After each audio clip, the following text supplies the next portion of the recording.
Olá, meus queridos inscritos aqui do canal do YouTube, professor Nilmar de Aquino, para nós hoje tratarmos de Direito Civil da banca IBFC, voltado para o teu concurso do TJ de Pernambuco, tá bom? Nós estamos trabalhando as matérias que eu leciono para dois concursos grandes aqui do Nordeste, respectivamente o TJ de Pernambuco e o TJ do Estado do Ceará. Nós estamos resolvendo questões de civil, processo penal e constitucional dessas bancas. Hoje, Direito Civil da banca IBFC, tá bom? Então, sem perda de tempo, vem aqui comigo, tá aí a nossa primeira questão. A respeito da prescrição e da decadência no Código Civil de 2002, analise as afirmativas abaixo e dê valores verdadeiro ou falso. Primeira assertiva: a prescrição só pode ser alegada pela parte a quem aproveita na petição inicial ou na contestação. Assertiva falsa, pessoal. Note, prescrição é matéria de ordem pública. Então, é cognoscível de ofício pelo juiz, o juiz pode conhecê-lo de ofício, ou a requerimento de qualquer interessado, inclusive do Ministério Público. Lembre-se, não é a requerimento de qualquer pessoa, é requerimento de qualquer interessado, beleza? Vem comigo, vamos voltar aqui para a segunda assertiva. Os prazos de prescrição podem ser alterados por acordo das partes. Assertiva também falsa. Vejam, observem aqui. A prescrição, como eu lhes disse, ela é matéria de ordem pública e tem única e exclusivamente origem na lei, tá? Então, se a prescrição só tem a origem na lei, obviamente a vontade das partes não pode se sobrepor à vontade do legislador. Então seria absurdo afirmar que as partes podem, através de um acordo, modificar os prazos prescricionais. Isso é impossível, assertiva errada. Vem comigo, última assertiva. A exceção prescreve no mesmo prazo em que a pretensão, assertiva verdadeira. Lembrem-se aqui que a exceção está no sentido de matéria de defesa, no sentido processual do termo. Então, você alegar uma pretensão sua ou a exceção, ou seja, aquela mesma matéria em forma de defesa, prescreve no mesmo prazo, tá? Então, assertiva correta, resposta aqui, FFV, então é C de casa. Vamos para a segunda questão. Segunda questão diz assim: dispõe o Código Civil de 2002, em seu artigo 212, que, salvo o negócio a que se impõe forma especial, o fato jurídico pode ser provado mediante confissão, documento, testemunha, presunção e perícia. A respeito do que dispõe o mencionado Código acerca da prova, assinale a alternativa incorreta. Inclusive, meus caros, aqui no canal tem vídeo completo sobre prova no direito civil, tá? Vídeo importante porque quando cai essa matéria na prova, muita gente erra porque nunca estudou, não sabe. Eu vou deixar aqui no final do vídeo, eu vou deixar ali como referência, né, como vídeo ali de referência para você esse vídeo sobre a prova, tá? Estude esse vídeo, importante. Vem comigo e aí o item A diz o seguinte: não tem eficácia, note, ele quer a incorreta, tá?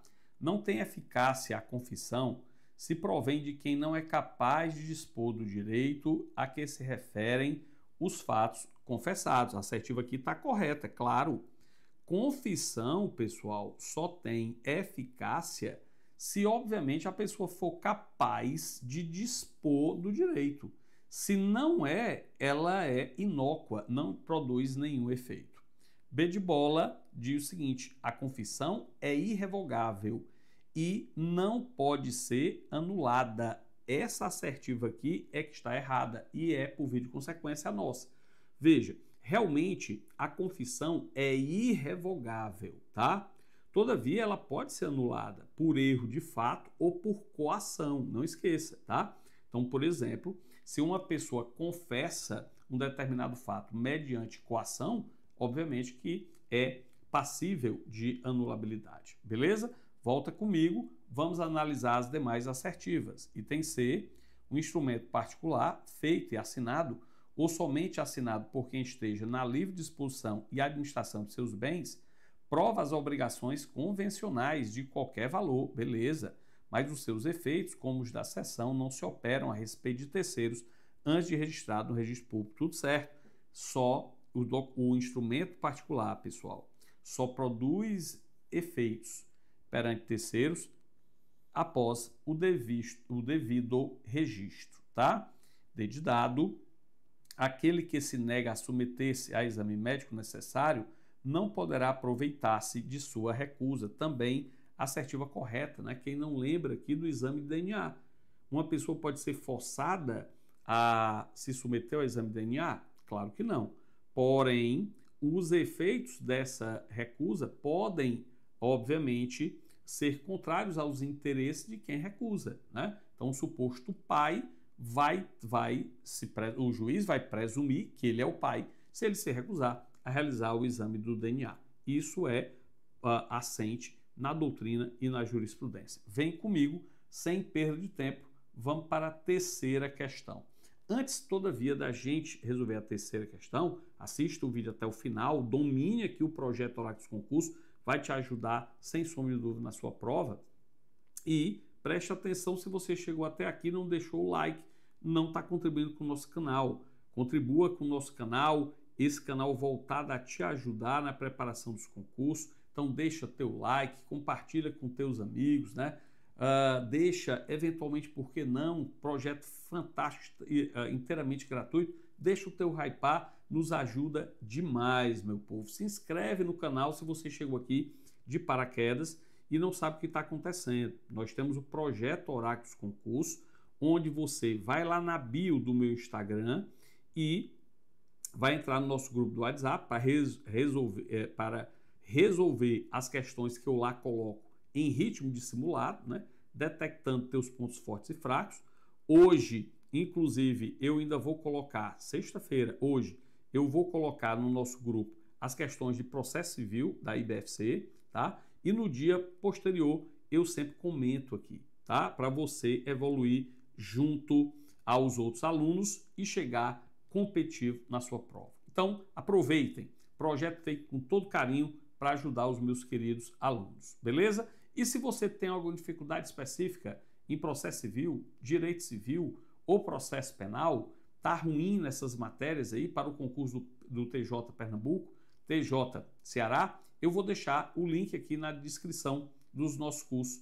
Em homenagem aos nossos alunos e em recompensa por nós termos atingidos o número de 3.000 inscritos, agora no início de agosto, eu criei um cupom 3.000. Então, cupom 3.000 lá para o curso de Direito Civil e Processo Civil para o TJ de Pernambuco. Beleza? Vamos lá, vamos evoluir. Terceira questão que diz o seguinte: A e B contrataram com C, pessoal. Não tendo A e B cumprido com a obrigação, C procura orientação jurídica para saber o que poderá fazer, sendo que a primeira dúvida é saber contra quem ele deve mover a ação. Diante do exposto, assinale a alternativa correta. Presta atenção que ele está dizendo o seguinte: A e B, ou seja, duas pessoas aqui no polo ativo, contrataram com C, com essa outra pessoa aqui, tá? E aí ele está dizendo o seguinte, que A e B não cumpriram a obrigação. Na verdade, o C, deixa eu colocar aqui, ó.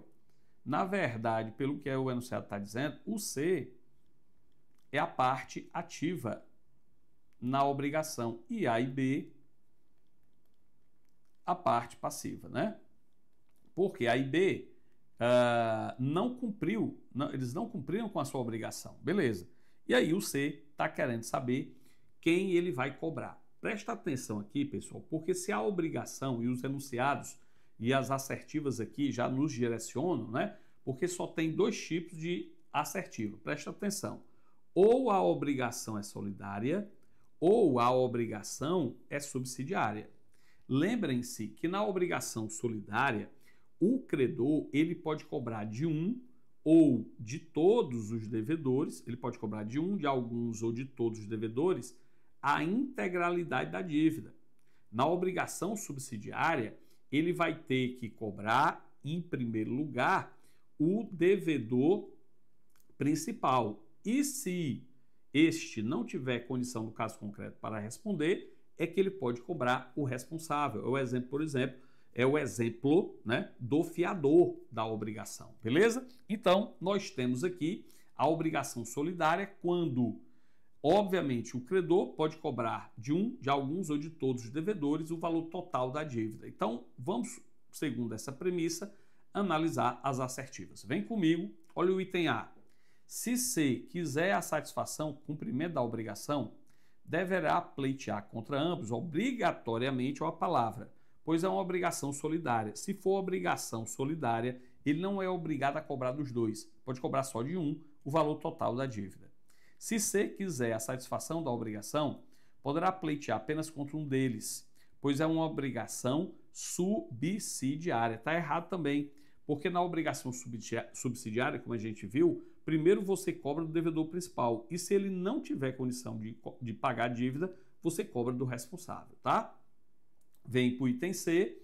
Se C quiser a satisfação da obrigação, poderá pleitear apenas contra um deles, pois é uma obrigação solidária. Olha a palavra poderá, e pode mesmo, como eu disse.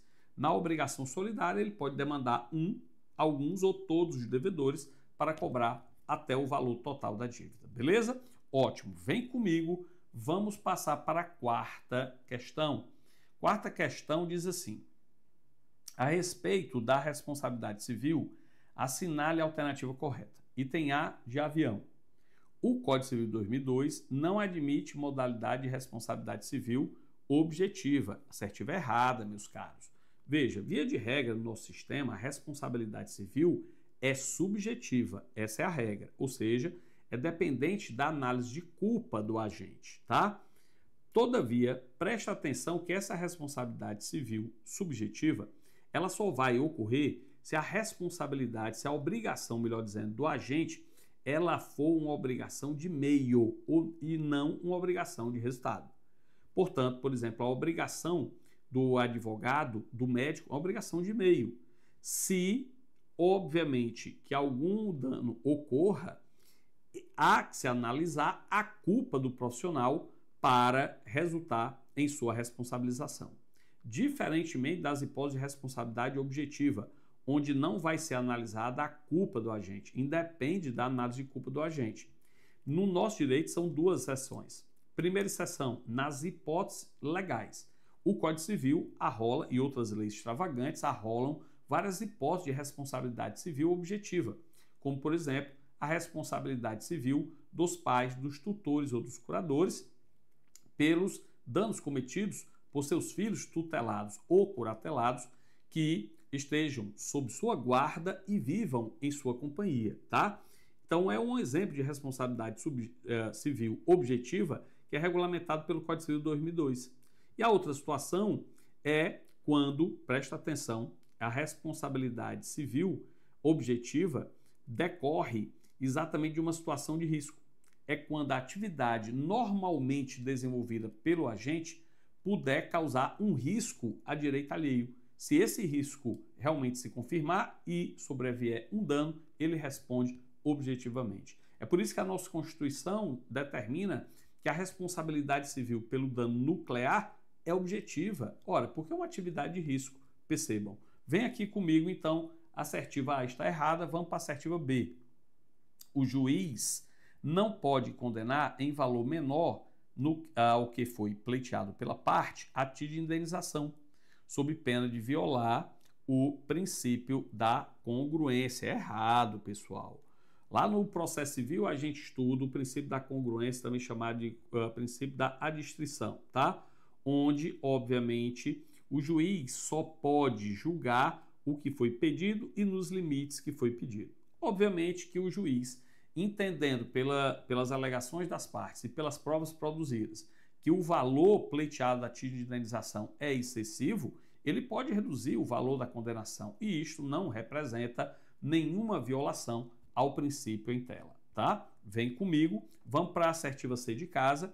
De acordo com o Código Civil, a responsabilidade civil contratual é subjetiva, enquanto a extracontratual é objetiva, é erradíssima assertiva. A responsabilidade civil contratual é aquela decorrente do inadimplemento obrigacional, tá?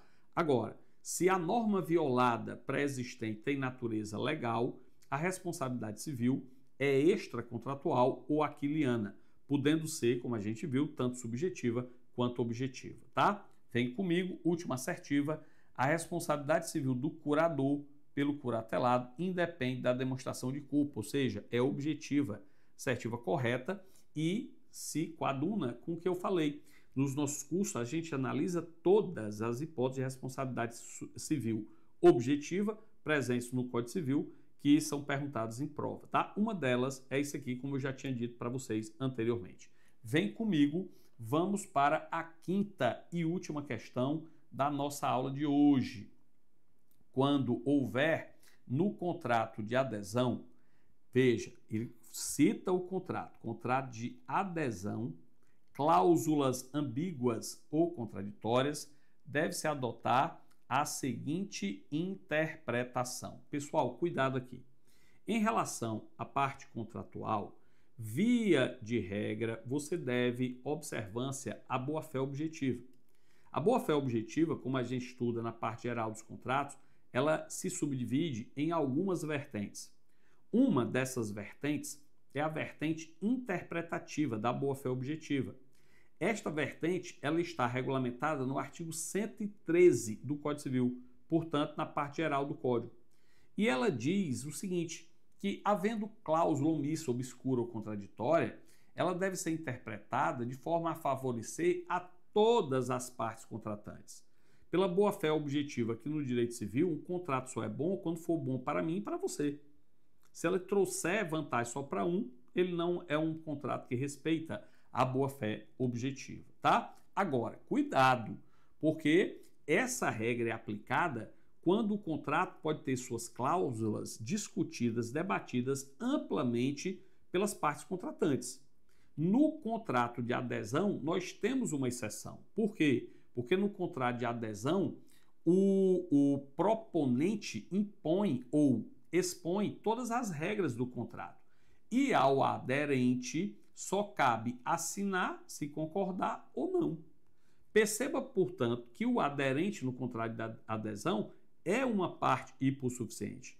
E é exatamente por essa razão que o artigo 423 do Código Civil, já na parte geral, diz que cláusulas omissas, obscuras ou contraditórias que estejam em contrato de adesão devem ser interpretadas de modo mais favorável ao aderente, aquela pessoa que é hipossuficiente na relação contratual. Fechou? Vem comigo. Então, a nossa resposta aqui é C de casa, a interpretação mais favorável ao aderente, percebam. E aí, pessoal, hoje nós concluímos nessa semana as questões de direito civil. Eu fiz nessa semana da Banca Sebrasp, voltado para o TJ do Ceará, e agora IBFC, voltado para o TJ Pernambuco. Ainda hoje lá nos grupos eu coloco as questões de processo civil da IBFC e amanhã tem vídeo aqui no canal sobre os comentários dessas questões. No mais, meus caros, peço novamente, se você ainda não deixou, deixa teu like, teu hypar, compartilha as informações,